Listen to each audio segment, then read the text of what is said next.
I know something about you, even not knowing you, that you've got greatness within you. You have the ability to do things that you can't even begin to imagine.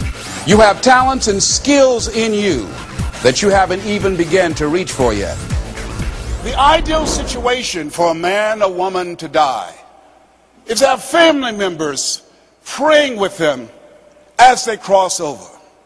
He said, but imagine, if you will, being on your deathbed and standing around your bed, the ghost of the ideas, the dreams, the abilities, the talents given to you by life, and that you, for whatever reason, you never acted on those ideas, you never pursued that dream, you never used those talents, we never saw your leadership, you never used your voice, you never wrote that book, and there they are standing around your bed looking at you with large angry eyes saying, we came to you and only you could have given us life, and now we must die with you forever. And the question is, if you died today, what ideas, what dreams, what abilities, what talents, what gifts will die with you? Maybe that's why Jim Rohn said, when the end comes for you, let it find you conquering a new mountain, not sliding down an old one. Maybe that's why Henry David Thoreau said, oh God, to reach the point of death only to realize that you've never lived, only to realize that you've never scraped the surface of your potential. If you want to make your dream become reality, the people that are running at their dreams know that it's possible that you can live your dream, that it's necessary, that you're relentless, that you have a plan of action, that you are creative. See, there are two types of relationships. There are nourishing relationships and toxic relationships. Nourishing relationships, they nourish you. They bring the best out of you. They challenge you. They hold you accountable. They keep you focused. They bring the best out of you. Toxic relationships, they drain you. There are some people that you will never be able to get into business with. Why? Because they know too much about you. And they can't forget that. They can't shake that. You've got to look at your relationships, and Jim Rohn said this, look at the people in your life and ask this question, what is this relationship doing to me? What is it doing to me? Am I growing spiritually, mentally, financially, intellectually? What is it doing to me? If you're a young person, does it put you on the honor roll or get you on the detention list? What is it doing to you? There's a new term in psychiatry called relational illness. There's some people that can make you sick. Well, can I change them? No. It's a full-time job changing yourself. And there's some people that are so negative they can walk into a dark room and begin to develop.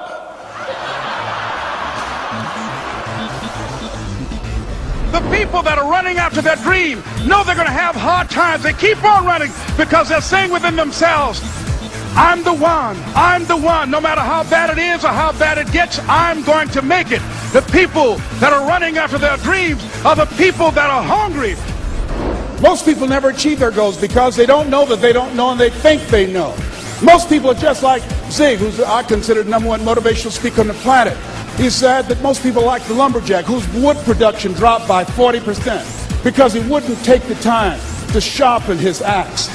Those of you that are here for the first time, if you want to come back again, I can tell you the veterans who are here and been coming for 40 years or more, those are individuals who spend time working on themselves, developing themselves, expanding their minds. They know, as a man thinketh, so is he. They know in order to have the things tomorrow that others won't have, you've got to be willing to do the things today others won't do, like work on your mind. And with that kind of courage, with that kind of affirmation and reason to empower me, I got a saying that when life knocks you down, try and land on your back, because if you can look up, you can get up. All right? I told Mr. Washington I wanted to become a disc jockey. Someone asked me to tell this story. And he said, Les Brown, he said, if you want to do anything worthwhile in life, you've got to be hungry. And so I started working to develop myself. He said, I want you to practice every day being a disc jockey. I said, but I don't have any job now. He said, it doesn't matter. He said that it's better to be prepared for an opportunity and not have one than to have an opportunity and not be prepared. So every day I was working to develop myself. And that's what you must do. And as I was working to develop myself, I applied for a job as a disc jockey, WMB, on Miami Beach. I went to a guy named Milton Butterball. I said, how you doing, Mr. Butterball? I'd like to get a job as a disc jockey. He looked at me, he said, do you have any broadcast background? I said, no, sir, I don't. Do you have any journalism background? I said, no, sir, I don't. He said, we don't have any jobs available. I said, yes, sir. I went back to Mr. Washington and I told him. He said, don't take it personally. He said, most people are so negative, they will have to say no 7 times before they say yes. He said, go back again. So I went back again. I said, how you doing, Mr. Butterball? My name is Les Brown. He said, I know what your name is. What do you want? I said, I'd like to know whether or not you have any jobs as a disc jockey, sir. He said, didn't I just tell you yesterday we didn't have any jobs? I said, yes, sir, but I know whether or not somebody got laid off or somebody was fired, sir. He said, no one was laid off or fired. Now get on out of here. I came back the next day. Hello, Mr. Butterball, how are you? He said, fine, what do you want now? I said, I'd like to know whether or not you got any jobs, sir. Didn't I tell you the last 2 days we didn't have any jobs? I said, yes, sir, but I don't know whether or not somebody got sick or somebody died, sir. He said, no one got sick or died. Now don't come back here and throw me out again. I came back the next day like I was seeing him for the first time. I said, hello, Mr. Butterball, how are you? He looked at me with rage. He said, go get me some coffee. I said, yes, sir.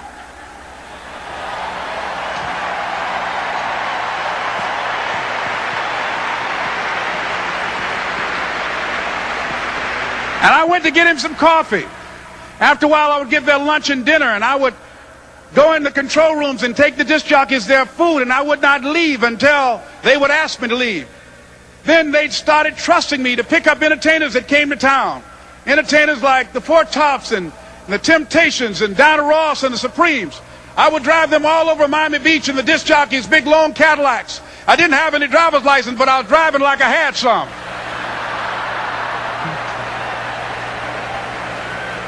And one day, one Saturday afternoon, while I was at the radio station, a guy named Rock was drinking while he was on the air.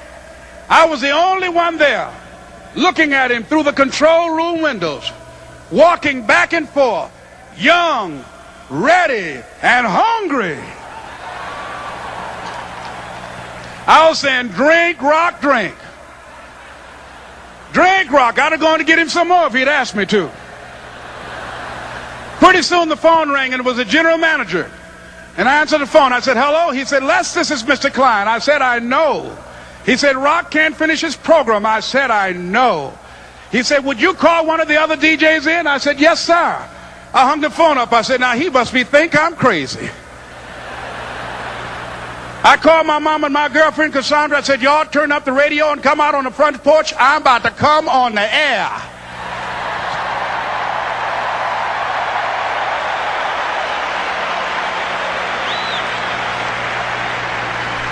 I waited for about 20 minutes, and I called him back. I said, Mr. Klein, I can't find nobody.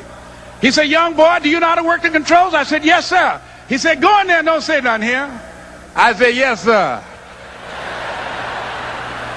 I couldn't wait to get behind those controls. I put on an old Stevie Wonder record called Fingertips. I sat down behind that turntable. I said, look out, this is me, LB Triple P. Les Brown, your platter playing papa. There were none before me, and there will be none after me. Therefore, that makes me the one and only. Young and single and love to mingle, certified, bona fide, indubitably qualified to bring you satisfaction, a whole lot of action. Look out, baby, I'm your love man. I was hungry.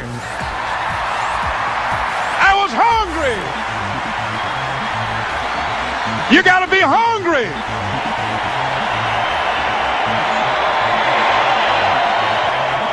He talked about having personal growth before you can attain professional achievement.